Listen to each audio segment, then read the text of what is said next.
How long is the term of a franchise agreement, and what happens at the end of the term?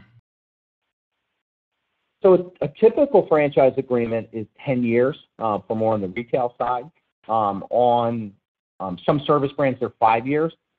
There's always a renewal provision that's built in there. Sometimes you have to pay a renewal fee. That actually is one of the items that we negotiate because people aren't, the current salesperson is not compensated on a deal happening 10 years from now. In certain states, I mentioned state law. For instance, in New Jersey, you have an automatic right to renew.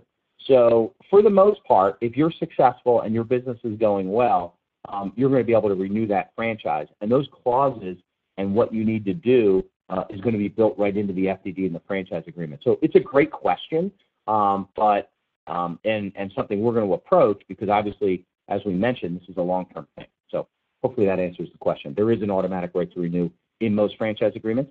If there's not one, we're going to put it in. Great. And then, what are some of the negotiable points with the franchise agreement?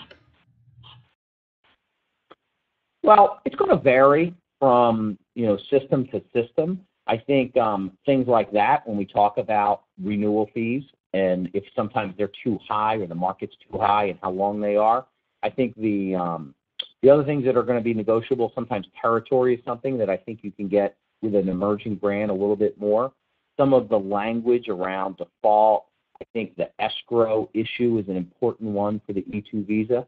But typically you're not going to be horse trading over franchise fees because they're going to need universal charges. Royalties are going to be the same. I would beware of any franchisor that affects or changes the royalties. So it's really going to be at the fringes, and some of it is going to be more legal, tactical questions like, oh, this means this. If this happens, maybe we can clarify that language. So it's less substantive business points and more legal points that are negotiable. Okay. And what are the most common franchise sectors for foreigners that have worked with your firm? Most common franchise what? Industries or sectors.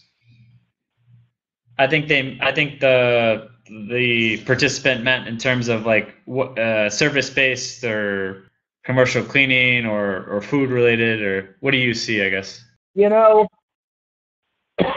Excuse me. I think a lot of service brands, but sometimes the service brands, the sort of man in a van sometimes doesn't have the investment requirement. I think food service can be really good. I don't think there's any, I think it is the same analysis that a domestic person would go through.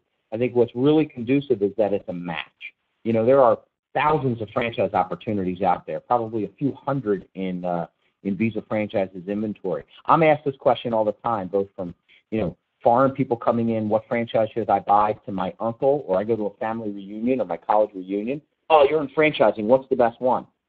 The best franchise is the one that fits your personality.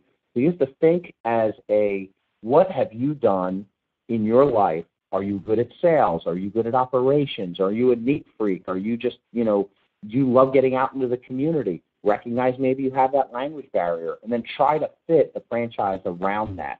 So I think it's very specific to the human being and less specific to maybe, people coming in. I've seen people being successful in all kinds of brands coming in on an immigration visa. Thanks, Tom. And then just the last question, there were some Brazilians on the line and Latin Americans. They were just asking if your firm has other language capabilities, if they speak Portuguese or Spanish. Just Spanish and Portuguese right now.